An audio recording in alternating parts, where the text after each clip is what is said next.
News 18 Gujarati હું છું સિદ્ધાર્થ ધોળકિયા। મહત્વના અને મોટા સમાચાર। પીએમ મોદીએ કરી છે રાહત પેકેજની જાહેરાત। 1000 કરોડ રૂપિયાની સહાયની જાહેરાત કરવામાં આવી છે।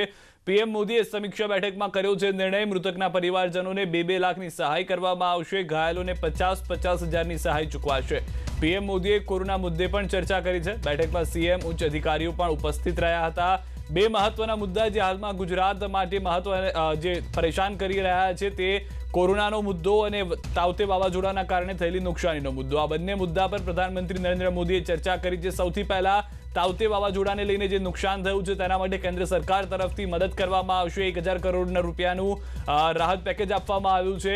સાથે જ કોરોના મુદ્દે પણ ચર્ચા વિચારણા કરવામાં આવી છે। ન્યૂઝ 18 સંવાદદાતા ગીતા મહેતા અમારી સાથે જોડાયેલા છે। ગીતા, 1000 કરોડ રૂપિયાનું રાહત પેકેજ રાજ્ય સરકારને પણ થોડી આર્થિક મદદ મળી રહેશે। જે લોકોને નુકસાન થયું છે તેઓ માટે પણ આર્થિક સહાયની જાહેરાત કરવામાં આવી છે। વધુ શું અપડેટ આપની પાસે જણાવશો?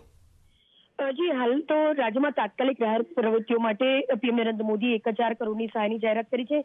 રાજ્યમાં જે નુકસાન થયું છે તેનું મૂલ્યાંકન કરવા માટે કેન્દ્ર સરકાર એક આંતર મંત્રાલયની ટીમ પણ રાજ્યની મુલાકાત લેવા માટે તૈનાત કરશે। સાથે સાથે કેન્દ્ર અસરગ્રસ્ત વિસ્તારોમાં માળખાકીય સુવિધાના પુનર્નિર્માણ માટે પણ તમામ સહાયની ખાતરી આપી છે। એટલે કે પીએમ નરેન્દ્ર મોદીએ એમ પણ કહ્યું છે કે 1000 કરોડ રૂપિયાની સહાય હાલ આપી છે અને આગળ પણ જે આંતરકીય માળખું છે તે પુનઃસ્થાપિત કરવા માટે કેન્દ્ર સહાય કરશે। તો સર્વે માટે પણ ટીમ કેન્દ્ર તરફથી રાજ્યમાં મોકલવામાં આવશે। કોવિડ-19ની પરિસ્થિતિનો પણ તાગ પીએમ નરેન્દ્ર મોદીએ લીધો છે। ખાસ કરીને વાવાઝોડા દરમિયાન જે 45 લોકો મૃત્યુ પામ્યા છે તેના સગાને ₹2 લાખની સહાય કરવામાં આવશે અને જે લોકો ઘાયલ થયા છે ચક્રવાત દરમિયાન તેઓને 50,000 રૂપિયાની સહાય કરવામાં આવશે। કેન્દ્ર સરકારને આકારણી મોકલ્યા પછી એટલે કે જે ડીપ સર્વે થશે તે ડીપ સર્વે મોકલ્યા પછી વધુ સહાયની પણ ખાતરી પીએમ નરેન્દ્ર મોદીએ આપી છે। પરંતુ હાલ પૂરતું 3000 કરોડના નુકસાન સામે 1000 કરોડનું રાહત પેકેજ કેન્દ્ર તરફથી આપવાની જાહેરાત અને પીએમ નરેન્દ્ર મોદી દ્વારા કરવામાં આવી છે અને તે આશ્વાસન આપવામાં આવ્યું છે। જી, મહત્વની વાત એ પણ છે કે અનેક જગ્યાએ બાગાયતી ખેતી અને પાવર આ જે 3 વસ્તુઓ છે તેને નુકસાન થયું છે। આ ત્રણેય જે સેક્ટરના લોકો છે તેઓને મદદ માટે રાજ્ય સરકારે પણ હવે મદદ માટે આગળ આવવું પડશે। હાલ જે 1000 કરોડ પડવાયા છે તે આંતરકીય માળખું તાત્કાલિકપણે ઊભું કરવા માટે રાહત કામગીરી ત્વરિત પહોંચાડવા માટે આપવામાં આવે છે। સીએમ વિજયભાઈ રૂપાણી નક્કી કરશે કે 1000 કરોડમાંથી કેટલા નાણાં કયા સેક્ટરમાં વાપરવા। ડીપલી સર્વે કર્યા વગર હજુ એ પ્રસ્થાપિત નહીં થાય કે કયા સેક્ટરમાં કેટલું નુકસાન થયું છે। પરંતુ મોટું નુકસાન પર જો નજર રાખીએ તો સૌથી વધુ નુકસાન પાવર સેક્ટરમાં થયું છે। ત્યારબાદ ખેતીનો નંબર આવે છે અને ત્યારબાદ રોડ અને રસ્તાની વાત આવે છે। એટલે કે સૌથી પહેલા પાવર સેક્ટર, ત્યારબાદ ખેતીનું સેક્ટર અને ત્યારબાદ રોડ અને રસ્તા એટલે કે માર્ગ અને મકાન વિભાગમાં વધુ નુકસાનની જે આંકડા છે તે સામે આવી રહ્યા છે। પરંતુ જ્યાં સુધી આ રાહત પેકેજનો સવાલ છે ત્યાં સુધી કેટલા નાણાં વાપરવા તે સીએમ વિજયભાઈ રૂપાણીના અધ્યક્ષસ્થાને એક વિશેષ કમિટી બનશે અને આ કમિટી નિર્ણય લેશે કે ત્વરિત રાહત ક્યાં પહોંચાડવાની જરૂર છે અને ક્યાં કેટલા નાણાં વાપરવા। જ્યાં સુધી ઊંડાણપૂર્વકના સર્વેની વાત છે ત્યાં સુધી આજે ઊંડાણપૂર્વક સર્વેના આદેશ આપી દેવામાં આવે છે અને કેન્દ્ર તરફથી પણ ટીમો તૈનાત કરવામાં આવશે જે આ આંતરિક સર્વે માટે મદદરૂપ થશે। જી, માહિતી બદલ તો હાલમાં 3000 કરોડ રૂપિયાનું નુકસાનનો પ્રાથમિક અંદાજ છે, પરંતુ હવે જે સર્વે છે તે ગ્રાઉન્ડ પર જઈને કરવામાં આવશે। હાલમાં એક દિવસની અંદરનો જે આંકડો આવ્યો છે તે એક દિવસની અંદર જાણકારી મળી હતી કે મોટામાં મોટી 3000 કરોડ રૂપિયાનું નુકસાન થયું છે। અલગ અલગ સેક્ટરની અંદર અલગ અલગ નુકસાન છે। કેન્દ્ર સરકાર તરફથી 1000 કરોડ રૂપિયાનું રાહત પેકેજ ગુજરાતને આપવામાં આવશે। સાથે જ જે લોકોના મૃત્યુ થયા છે તેઓને 2 લાખ, તેમના પરિજનોને 2 લાખ રૂપિયા આપવામાં આવશે। જેઓ ઇજાગ્રસ્ત થયા છે તેઓને 50,000 રૂપિયા આપવામાં આવશે આર્થિક સહાય રૂપે। તો 45 લોકોએ જીવ ગુમાવ્યો છે તેઓના પરિજનોને 2 લાખ રૂપિયાની સહાય કરવામાં આવશે। 28,476 કાચા મકાનો અને ઝૂંપડાને નુકસાન થયું છે તેઓને પણ આર્થિક મદદ કરવા માટેની વાત હાલમાં કરવામાં આવી છે ચર્ચા દરમિયાન।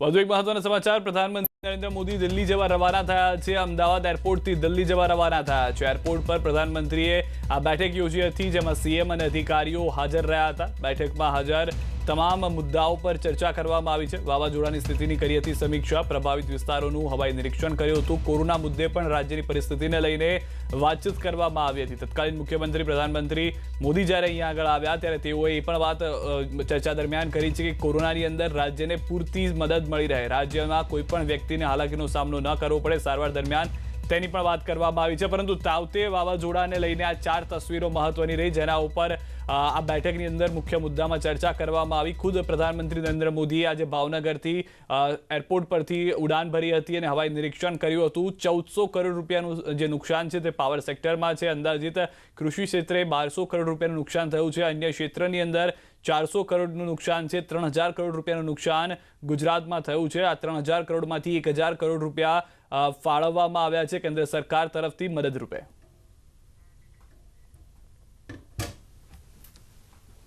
તો ગીર સોમનાથ, અમરેલી, ભાવનગર આ મહત્વના જે જિલ્લાઓ જેનું હવાઈ નિરીક્ષણ કરવામાં આવ્યું છે પ્રધાનમંત્રી નરેન્દ્ર મોદી દ્વારા, તેઓ ખુદ દિલ્હીથી રવાના થઈ અને ભાવનગર એરપોર્ટ પર પહોંચ્યા હતા અને ભાવનગરથી જ તેઓએ આ નિરીક્ષણ કરવાનું શરૂ કર્યું હતું। તમામ જગ્યાએ શું પરિસ્થિતિ છે તેનું ખુદ નિરીક્ષણ કરતા પ્રધાનમંત્રી જોવા મળ્યા હતા।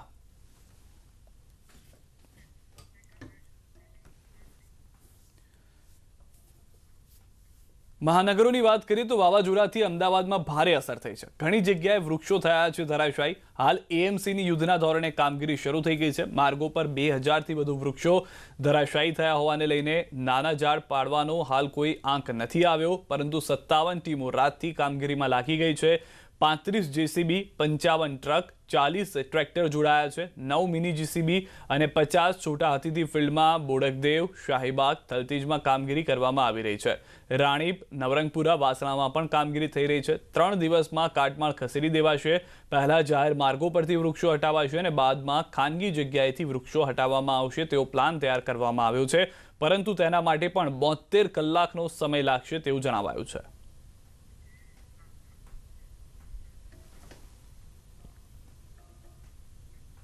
તાવતે વાવાઝોડા દરમિયાન 18 સિંહ ગુમ થયાના સમાચાર અંગે વન વિભાગ દ્વારા સ્પષ્ટતા કરવામાં આવી છે। વન વિભાગે સમાચારોનું ખંડન કર્યું છે। જૂનાગઢ, ગીર સોમનાથ, અમરેલી અને ભાવનગર જિલ્લામાં સિંહનો વસવાટ છે અને વાવાઝોડાને કારણે આ જિલ્લાઓમાં અસર પણ જોવા મળી, પરંતુ વાવાઝોડાને લઈને સિંહોને કોઈ અસર નથી પડી અને તમામ સિંહો સલામત હોવાની વન વિભાગ દ્વારા સ્પષ્ટતા કરાઈ છે। ભારે પવન સાથે પડેલા વરસાદે આણંદ જિલ્લામાં ખેતીને ભારે નુકસાન પહોંચાડ્યું છે।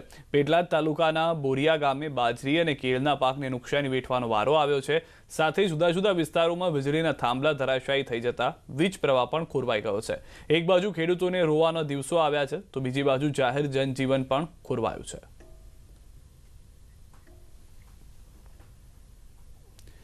વાવાઝોડાને કારણે ખેડૂતોને ભારે અસર થઈ છે, ખાસ કરી ખેડૂતોના ઊભા પાકને મોટું નુકસાન થયું છે। જૂનાગઢના માંગરોળ અને ચોરવાડમાં વાવાઝોડાને કારણે ખેતીને નુકસાન થયું છે। તેજ પવન અને ભર ઉનાળે વરસાદથી ખેતીને નુકસાન થયું છે। ખાસ કરી મગ, અડદ, તલની કાપણી સમયે વરસાદ થતાં પાકને નુકસાન થયું। ખેડૂતોનું કહેવું છે કે વાવાઝોડા પહેલા કઠોળનો ફાલ ખૂબ સારો હતો, પણ વરસાદ અને વાવાઝોડાએ પાક પર પાણી ફેરવી દીધું।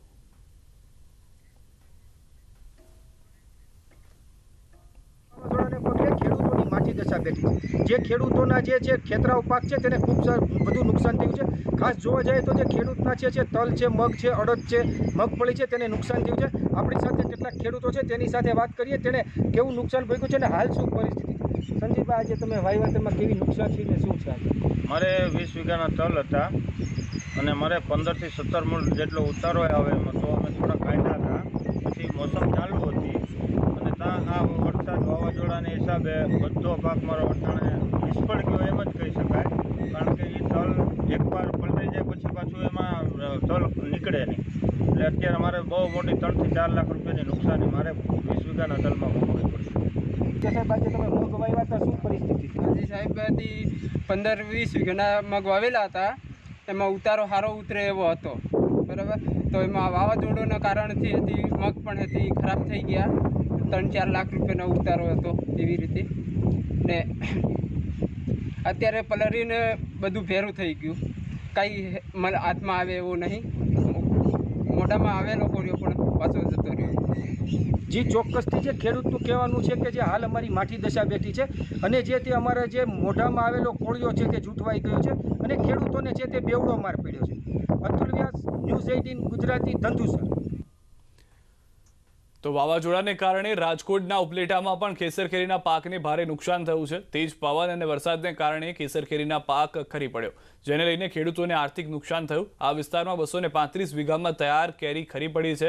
ખેડૂતોનું કહેવું છે કે અગાઉ ધુમ્મસને કારણે કેરીમાં પાકમાં રોગ દેખાયો હતો અને ખેડૂતો ચિંતિત થયા હતા અને હવે વાવાઝોડાએ તેમના પાકને નષ્ટ કરી દીધો છે. ખેડૂતોનું કહેવું છે કે આવનારા દિવસોમાં કેરીના ભાવ વધી શકે છે, કેરી વધુ મોંઘી થઈ શકે છે. રાજકોટ જિલ્લાના જે ઉપલેટા તાલુકાના જે ગઢારા ગામ છે ત્યાં ફાર્મ હાઉસ આવેલ છે. ત્યાં 4,000 જેવા રોપ વાવવામાં આવ્યા છે કેસર કેરીના. આપણે સીધા દ્રશ્યમાં બતાવીશ કે વાવાઝોડાના હિસાબે જે કેરીના ફળ છે તે અત્યારે નીચે જોવા મળી રહ્યા છે. તે ઝાડ છે, ઝાડના પત્તા અત્યારે તમે જોઈ શકો છો, ઝાડના અંદરમાં ખાલી ખમ છે. અત્યારે જે કેરી છે તે અત્યારે સંપૂર્ણ નીચે ખરી ચૂકી છે. તે લાખો રૂપિયાનું નુકસાન ખેડૂતને ભીતિ સેવાઈ રહી છે. ત્યાં આપણે સીધા દ્રશ્યમાં બતાવીશ કે અત્યારે જે ખેડૂત છે તે અત્યારે સરકાર પાસે સહાયની માંગ કરી રહ્યા છે કે વહેલી તકે સરકાર સહાયની માંગ આપે. આપ સીધા દ્રશ્યમાં બતાવીશ કે તે કેરીના તમે આ 4,000 રોપ વાવેલા છે. આપણે સીધા દ્રશ્યમાં બતાવીશ તે નીચે આપ જોઈ શકો છો કે નીચે કેરી ઝાડના અંદરમાં કેરી નથી, કેરી અત્યારે નીચે ખરેલી પડી છે. કેરી અત્યારે લાખો રૂપિયાનું નુકસાન ખેડૂતને જઈ રહ્યો છે. અત્યારે સરકાર પાસે અપેક્ષા રહી છે કે તાત્કાલિક વળતર ચૂકવવામાં આવે તેવી માંગ કરી રહી છે. મુનાફ બગાલી, ન્યૂઝ 18 ગુજરાતી, ગઢારા. વાવાઝોડાથી થયેલા નુકસાન અંગેના સર્વેની કામગીરી માટે રાજ્યના કેબિનેટ મંત્રી કૌશિક પટેલની અધ્યક્ષતામાં બેઠક યોજાઈ હતી. બેઠકમાં મહેસૂલ, આરોગ્ય વિભાગ, NDRF અને SDRFના અધિકારીઓ ઉપસ્થિત છે. બેઠકમાં વાવાઝોડાથી થયેલા નુકસાન અને નુકસાનના સર્વેની કામગીરી પર ચર્ચા કરાશે. અગાઉ મુખ્યમંત્રીએ નુકસાન સર્વે કરીને વળતર આપવાની જાહેરાત કરી હતી.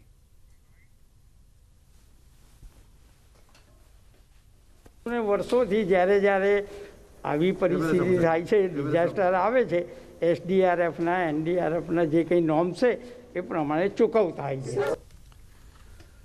તો ગીર સોમનાથ જિલ્લો કેસર કેરીનો ગઢ ગણાય છે. અનેક પ્રકારના જીવાતોને કારણે 60%થી વધુ પાક નિષ્ફળ ગયો હતો, જ્યારે બચેલા પાકથી ખેડૂતોને આશા હતી, જેના પર તાવતે વાવાઝોડાએ પાણી ફેરવી નાખ્યું. વાવાઝોડાને પગલે ફૂંકાયેલા ભારે પવનને કારણે સંપૂર્ણ પાક નિષ્ફળ થયો છે. સાથે કેટલાક આંબાઓને પણ મોટું નુકસાન થયું છે. સિઝન બેસતાની સાથે જ પડેલા ફટકાને કારણે ખેડૂતોને રોવાનો વારો આવ્યો. બગીચાનું વિચારીએ તો આંબાની અંદર 100% નુકસાન થઈ ગયું અને કેળના બગીચા વિચારીએ કેળમાં તો નુકસાન 100% થઈ ગયો. પણ હવે ત્યાંથી એને સાફ કરીને બીજું વાવેતર કરવા માટે થઈને એને બહાને કાઢવા માટે પણ ખેડૂતો પાસે પૈસા છે નહીં. તો સરકારે વહેલી તકે પૈસા 15 જૂન પહેલાં આપે કે જેથી કરીને અમે એ સફાઈ કરીને બીજું વાવેતર કરી શકીએ. તો આ 3 તાલુકાની અંદર તો પુષ્કળ એને નુકસાન થયું. સોમનાથ જિલ્લાના 3 તાલુકામાં વિનાશ વેરી દીધો એમ કહો ને તો કંઈ ખોટું નથી. કોડીનાર તાલુકા કરતાં પણ ગીરગઢડા અને ઉના તાલુકાની બદતર સ્થિતિ છે. કેળુના, આંબાના, નારિયેળીના બગીચા જમીન દોસ્ત થઈ ગયા છે. ગરીબ ઇજારદારાવે બિચારાવે એના દાગીના, એની મિલકત ગીરો મૂકીને ઇજારા રાખ્યા હતા અને મોટી અપેક્ષાઓ હતી, એ બધી જમીન દોસ્ત થઈ ગઈ છે. જેની જીવાદોરી હતી એના પરિવારની, એ બધું અત્યારે માટીમાં મળી ગયું છે. આજે દીકરાની જેમ ઉછેરેલા 20 વર્ષના આંબા એક જ ઝટકે કુદરતે વિનાશ થયો. મારી સરકારશ્રીને, અધિકારીશ્રીઓને, જે કોઈ ડિપાર્ટમેન્ટ છે અને વિનંતી છે કે આ કંગાળ ખેડૂત, આ પાયમાલ ખેડૂત, આ અપાહિત ખેડૂત કે જેના માલની કિંમત બીજા લોકો નક્કી કરે છે, કેરીની અંદર થયેલી ભયાનક 12 મહિને આવતો પાક એક જ ઝટકીમાં, એક જ મિનિટની અંદર અસહાય અને નીચે પડી ગયો. ગીર સોમનાથ જિલ્લો એટલે કેસર કેરી માટે ગઢ ગણાય છે, પરંતુ આ ગીરની કેસર કેરીને ટોકતે નામના વાવાઝોડાએ વિનાશ સર્જ્યો છે. આપ આ દ્રશ્યોમાં જ જોઈ શકો છો કે જે પ્રમાણે ગીર સોમનાથ જિલ્લાનો ઉના અને ગીરગઢડા પંથકની અંદર ટોકતે નામના વાવાઝોડાએ વિનાશ સર્જ્યો છે. ખાસ કરીને કેસર કેરીના બગીચાઓ હોય કે પછી નારિયેળીના બગીચાઓ હોય કે પછી કેળના બગીચા હોય, તમામ જગ્યાએ જ્યાં જુઓ ત્યાં વિનાશના જ દ્રશ્યો સામે આવી રહ્યા છે. ગીરની પ્રખ્યાત કેસર કેરી આમ પણ છેલ્લા ઘણા વર્ષોથી પોતાના કઠિન દિવસો છે તે પસાર કરી રહી હતી. ક્યાંક રોગચાળાને લીધે પાક ઓછો આવતો હતો, ક્યાંક ભાવ ઓછા આવતા હતા, પરંતુ જે પ્રમાણે ટોકતે નામનું વાવાઝોડું આવ્યું ને આ ટોકતે નામના વાવાઝોડાએ ગીરની પ્રખ્યાત કેસર કેરી ઉપર ગ્રહણ લગાડી દીધું છે ને તેમને કારણે ખેડૂતો છે તે પાયમાલ થયા છે. જોકે ખેડૂતોના મતે આ નુકસાની ભરપાઈ કરવા માટે કોઈ પણ સરકાર પુરવાર નહીં થઈ શકે, પરંતુ થોડી ઘણી આશાઓ છે કે સરકાર થોડું રાહત પેકેજ જાહેર કરે, જેનાથી ખેડૂતોને થોડી રાહત થાય. દિનેશ સોલંકી, ન્યૂઝ 18 ગુજરાતી, ગીર સોમનાથ. નેટવર્ક 18 એ સુનિશ્ચિત કરવા માંગે છે કે દરેક ભારતીયોને કોરોનાની રસી મળે. રસીકરણ સામે જાગૃતતા લાવવા માટે નેટવર્ક 18 અને ફેડરલ બેંકની પહેલ સંજીવની શોર્ટ ઓફ લાઈફને સપોર્ટ કરો. Expert Apollo 24/7.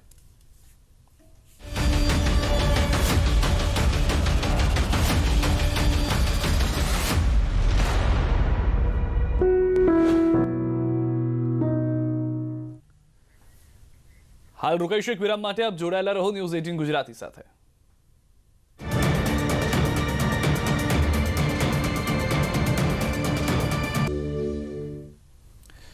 વિરામ બાદ આપનું સ્વાગત છે. વાવાઝોડાથી ખેતીના પાકને ભારે નુકસાન થયું છે. રાજકોટના ઉપલેટામાં ખેડૂતોની ફરિયાદ છે. બાગાયતી પાકમાં ભારે નુકસાન થયું છે. ઉપલેટામાં કેળાના ખેતીને ભારે નુકસાન થયું છે. તૈયાર પાક 70% જમીનદોસ્ત થયો છે. ખેડૂતોએ નુકસાન વળતરની કરી છે માંગ. અત્યારે જે આ વાવાઝોડું આવ્યું એને કારણે 50% ઉપર અમારો પાક અત્યારે ફેલ થઈ ગયો છે. કેળા બધા ભાંગી ગયા છે કેળ, એટલે આ વર્ષે અમારે નુકસાની વધુમાં વધુ થાય. આ માટે અમે સરકારશ્રીને વિનંતી કરીએ છીએ કે જો કાંઈ આમાં બાગાયત પાકોવાળાને સહાય કરે તો અમને થોડોક લાભ મળશે, નહીંતર અમે ભયંકર કરજામાં ડૂબી જશું.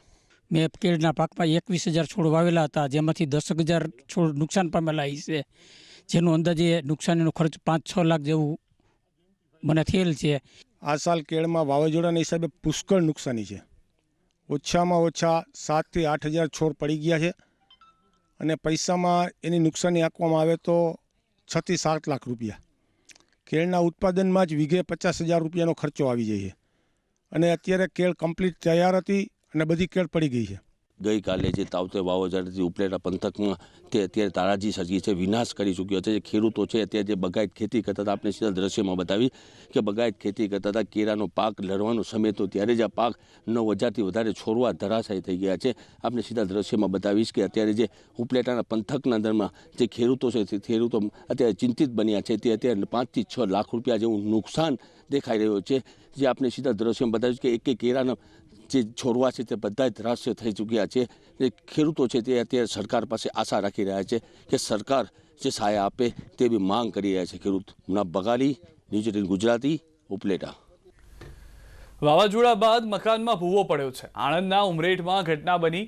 ખાટવીડામાં મકાનમાં ભૂવો પડ્યો છે. અડધી ઘર વખરી ભૂવામાં ગરકાવ થઈ ગઈ છે. મકાનમાં રહેતા પરિવારનો આબાદ બચાવ થયો છે. આસપાસના મકાનો ખાલી કરાવાયા છે. ફાયરની ટીમ ઘટના સ્થળે પહોંચી છે અને મદદ કરવામાં આવી રહી છે પરિવારજનોને. સદનસીબે કોઈ જાનહાની કે ઇજાગ્રસ્તના સમાચાર નથી મળી રહ્યા. અચાનક આ ઘટનાથી સૌ કોઈ આશ્ચર્યચકિત છે. વાવાઝોડું આવ્યા બાદ આ ઘટના ઘટી હતી, પરંતુ વાવાઝોડાના વીત્યાના સમય બાદ આ ઘટના ઘટી હોવાને લઈને સૌ કોઈ આશ્ચર્યચકિત છે. તાવતી વાવાઝોડાથી બોટાદ જિલ્લામાં પણ ભારે નુકસાન થયું છે. ખાસ કરીને ગઢડા તાલુકાના ઢસા ગામમાં આવેલી ઓઇલ મિલમાં લાખો રૂપિયાનું નુકસાન થયું હોવાનો દાવો થયો છે. ઓઇલ મિલમાં બનાવેલા ડોમને વાવાઝોડાને કારણે ભારે નુકસાન થયું છે, જેમાં લોખંડના એંગલ અને પતરા ઉડી ગયા છે, તો મિલની મશીનરી પણ નુકસાન થયું છે. આ ઓઇલ મિલનું 10 દિવસ બાદ ઓપનિંગ થવાનું હતું.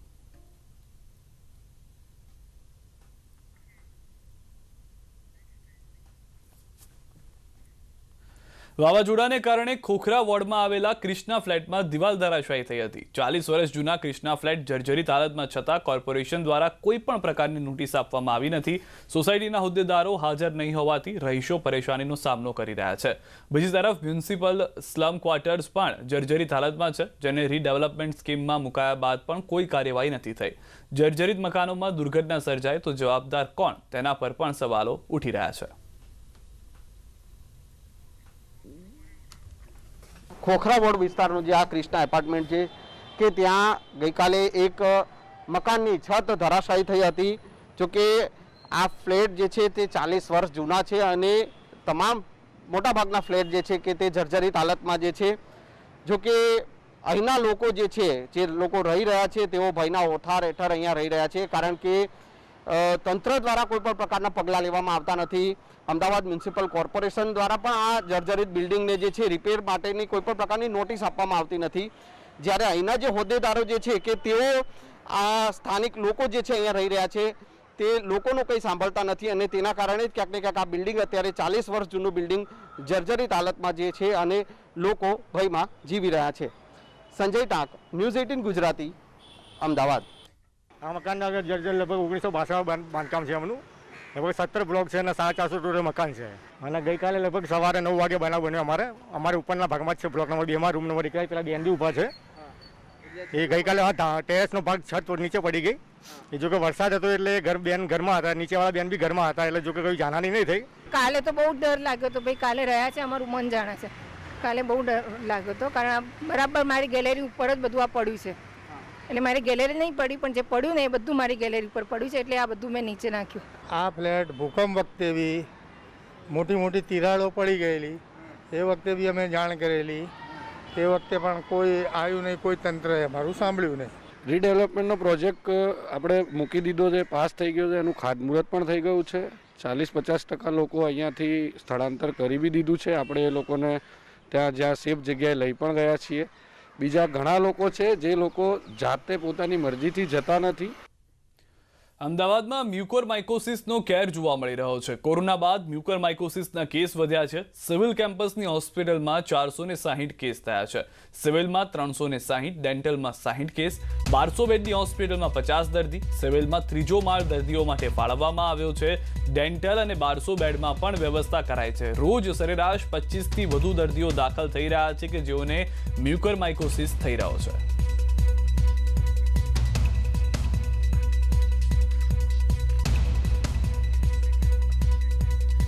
સોમવારે તબીબો સાથે વાત કર્યા બાદ પ્રધાનમંત્રી નરેન્દ્ર મોદીએ મંગળવારે લગભગ 10 રાજ્યના જિલ્લા અધિકારીઓ સાથે વાતચીત કરી અને રસીકરણને લઈને કેટલાક મંત્રો આપ્યા જેથી ત્રીજી લહેરના પ્રકોપ પહેલા જ દેશવાસીઓનું રસીકરણ થઈ શકે.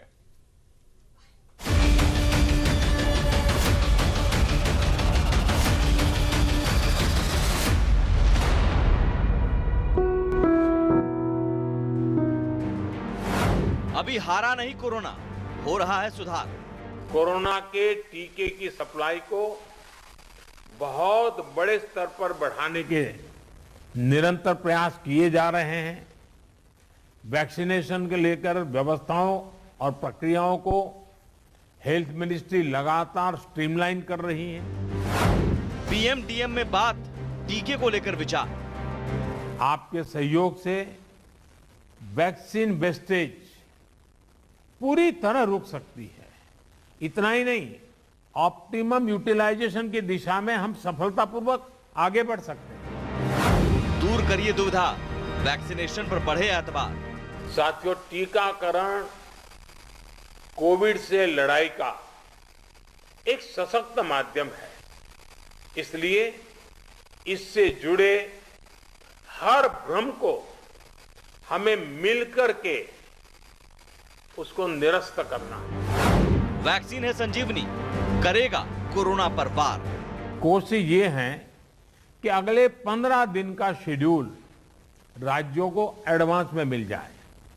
इससे आपको भी पता रहेगा कि जिले में कितने लोगों के लिए वैक्सीन उपलब्ध होने जा रही है और आपको किस हिसाब से तैयारी करनी है. कोरोना की दूसरी लहर ने जो कहर बरपाया, उससे वैक्सीन को लेकर फैलाए गए सारे भ्रम टूट गए हैं और देश भर में वैक्सीनेशन को लेकर बेचैनी बढ़ गई है.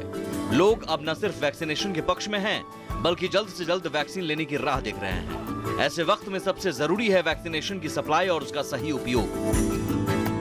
जनसंख्या ज्यादा है, ऐसे में अपनी बारी का इंतजार तो करना ही पड़ेगा, लेकिन ये लंबा न हो, इसके लिए सबसे ज्यादा जरूरी है वैक्सीन की बर्बादी को जीरो करना. देश को ये काम केरल मॉडल ने सिखाया भी है. वहां सही तरीके से किए गए वैक्सीनेशन की वजह से केंद्र की ओर से भेजे गए वैक्सीन से भी अधिक लोगों का टीकाकरण हुआ. अगर ऐसा ही सभी राज्यों में हो, तभी देश जीत पाएगा, तभी कोरोना हार पाएगा. Bureau report, news 18 network.